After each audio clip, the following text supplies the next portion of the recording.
Sieť hranula na obrázku má dĺžky hrán buď 2 cm alebo 5 cm.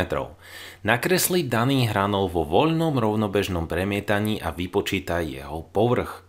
Aj keď my sme sa ešte neučili v žiadnom z videí počítať, ako môžeme vypočítať povrch nejakého hranula, sami zistíme, že vďaka tomu, že máme nakreslenú sieť daného hranula, tak to dokážeme aj bez toho, aby sme poznali nejaký konkrétny vzorec. A práve preto je sieť hranulov tak použiteľná. Tak sa na to poďme pozrieť. Máme tu teda danú sieť a mali by sme mať dĺžky strán buď 2 cm alebo 5 cm.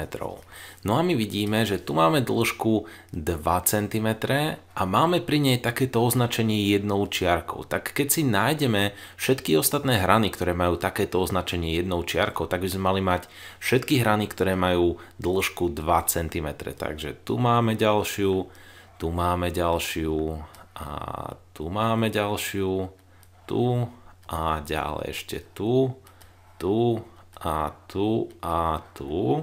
A ešte máme dĺžku 2 cm tu a ešte máme jednu, ktorá sa nachádza tu. No a potom tu máme dĺžku hrany 5 cm, ktorú máme označenú takýmito dvomi čiarkami. To znamená, si poďme všetky nájsť. Tu je jedna, tu je druhá, tu je tretia, tu je štvrtá, tu je piatá a tu je šiestá.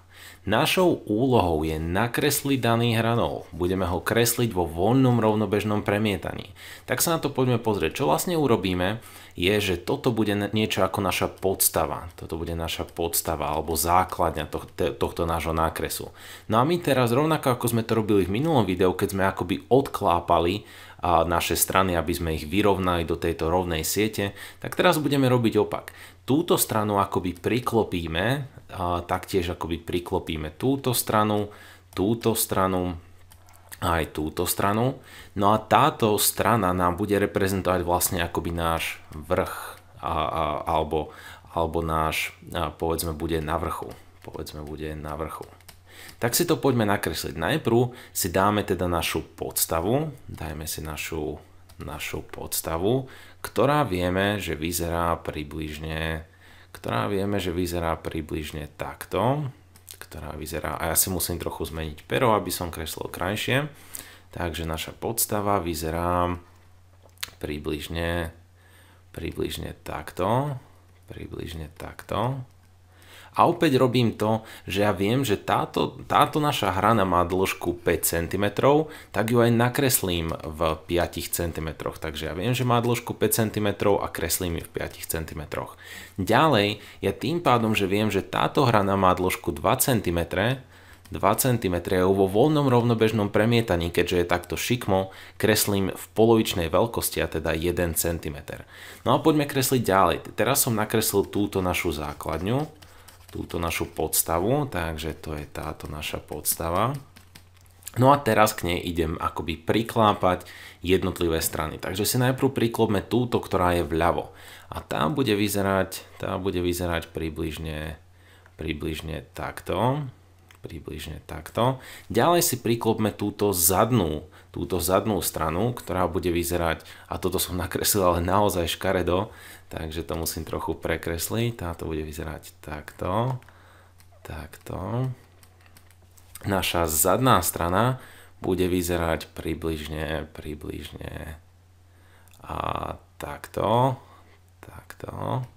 A teraz si skúsme si nakresliť, a ja neviem, prečo kreslím tak škaredo v tomto videu, ale skúsim to sem a naša zadná strana je tým pádom hotová. Túto vidím. Poďme si priklopiť opäť túto našu bočnú, ktorá sa bude nachádzať tu a bude vyzerať približne takto. Teraz si priklopme našu túto akoby prednú stranu a tá bude vyzerať približne takto. No a už nám zostáva iba táto, ktorá je na vrchu, a tu už máme nakreslenú. Ale ešte, aby som nás uistil, že naozaj sme to správne nakreslili, tak táto, ktorá je na vrchu, tak tá sa nachádza tu. A táto spodná naša podstava, tu sme si tiež zvýraznili, a tieto ostatné bočné Tieto ostatné bočné, teda túto a túto sme si len akoby priklopili. No a dokázali sme nakresliť tento náš daný hranol vo voľnom rovnobežnom premietaní. Teraz poďme vypočítať, aký je povrch tohto nášho hranola.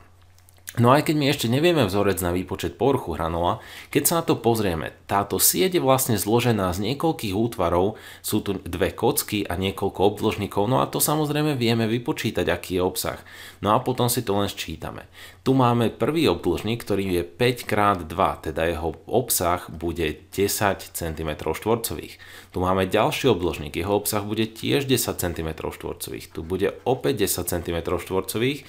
Tu bude 10 cm2 a táto tento náš štvorec je 2x2 a teda jeho obsah bude 4 a tu budeme mať opäť 4. Tak si to poďme sčítať. Máme 4 a musím použiť inú farbu. Máme 4 plus 10 plus 10 plus 10 plus 4 a nakoniec plus 10. Poďme počítať.